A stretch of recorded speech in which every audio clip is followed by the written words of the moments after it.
Hello, and welcome to channel Ein Key, and I am your host, Voluntary. Mr. Legal Eagle, you have a great deal of subject matter expertise, and as a result, I rather respect you and very much enjoy your videos. But I think you just missed the mark when you criticized Trump for issuing his rather questionable pardons. Perhaps it is because you are a subject matter expert and have a lot of experience in the practice of the law, and therefore you have been overwhelmed with the technical aspects of your field to the point where you sometimes forget the philosophical underpinnings of your field. This is common. Many people in many fields miss the philosophy, which is why, as useless as we are, we need philosophers. The philosophy of the U.S. government is to make it difficult to create an easy-to-undo law. At any level, it is possible to undo a law, but it takes active cooperation between more than one branch to create law. Just examine the Constitution. The legal perspective is that laws are created by a bill being introduced to one chamber, passed, moved to the other chamber, passed, sent to the president, who signs the bill. Ask a philosopher what he sees, and he sees that no matter how much the president wants a law, if the legislature refuses to pass it, then there will never be a bill for him to sign into law. If the legislator does pass a bill, the president can veto it. To me, that says the executive can stop the efforts of the legislature with merely the stroke of a pen. Of course, the legislature can try to overturn the veto, which is even more difficult than initially passing the bill. Then the court can decide a law is unconstitutional. So the legislature can refuse to pass a bill. The executive can veto a bill. The court can declare a law unconstitutional. In all three cases, one branch can overturn the desires of the other branches. If someone is actually convicted of a crime, that person has the option of appealing the trial. Even so, a successful conviction is still not necessarily the end of the story. But if someone is acquitted, restrictions on double jeopardy prevent the government from trying again. Over and over again, it is harder to make law and easier to erase law. It is even possible that the executive may decide to not enforce a law, although they do have to be careful about it. One very easy way to do this is to say, we are creating tiers of priority, and we don't want our officers to work on lower priority issues unless there are no higher priority issues left. Put murder and such in the top priority. Put smoking a joint in the bottom priority. And then, without saying, we won't enforce this crap, you have a situation where we won't enforce this crap. One of the situations that causes the most contention is the subject of nullification. This usually involves a jury refusing to convict because the jurors disagree with the law, as was done with prohibition and with the fugitive slave laws.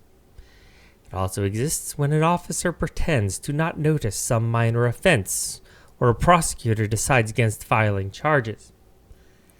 Every time I bring up the subject, I am told that I am advocating that people in those situations make up law. That is simply a bizarre accusation. It is just another aspect of erasing law.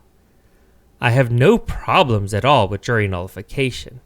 And once a jury nullifies, there is nothing a prosecutor or judge may easily do. Oh, they might try again, but a second time is harder and runs afoul of double jeopardy. When a jury says, We don't like this law, so we won't enforce it. Are they writing a law or erasing a law? When an officer says, "Get out of my sight or I'll have to arrest you for that," is he writing a law or erasing a law? When the prosecutor says, "I decided not to file charges in this case," is he writing a law or erasing a law? I see the presidential pardon as falling into the same category. Erasing a law and placing a check on the government. Yes, it can be abused. And that is what Mr. Legal Eagle is complaining about, and that the pardon was abused in this case. But I would rather a check on the government be abused than that check on the government not be there.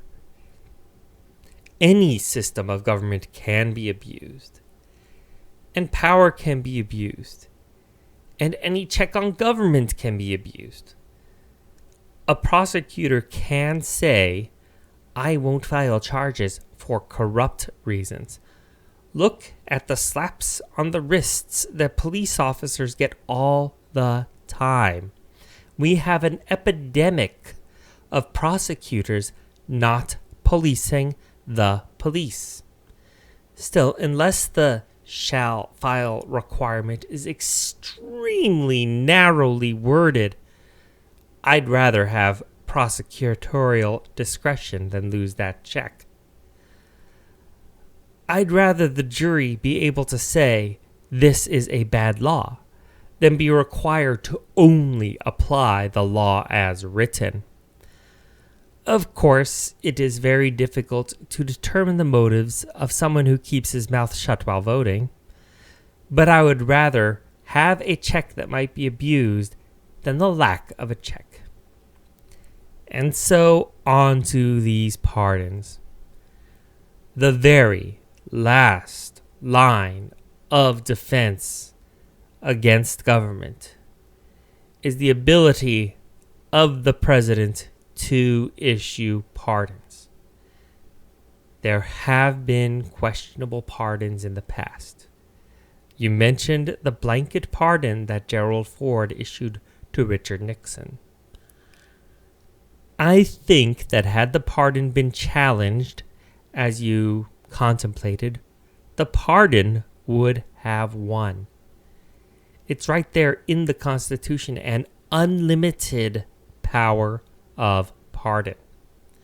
I was hoping that the president might pardon Julian Assange, Edward Snowden, Ross Ulbricht, Chelsea Manning, and several other people who fought and suffered for our freedom and liberty.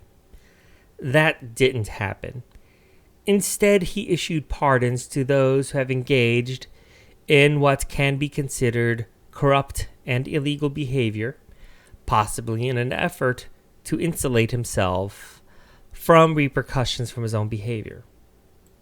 So, what? Yes, those pardons are not good ones. That doesn't mean anything about the power of the pardon itself. Please don't advocate for any changes to the Constitution to restrict the power of the pardon. That way leads to the very type of system the Constitution was supposed to mean to prevent, at least in theory.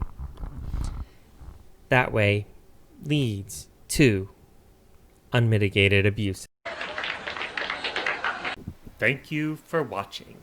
We're now in the double digits for subscribers, and hopefully we will only keep growing. So please like, share, comment, and subscribe to help my channel grow.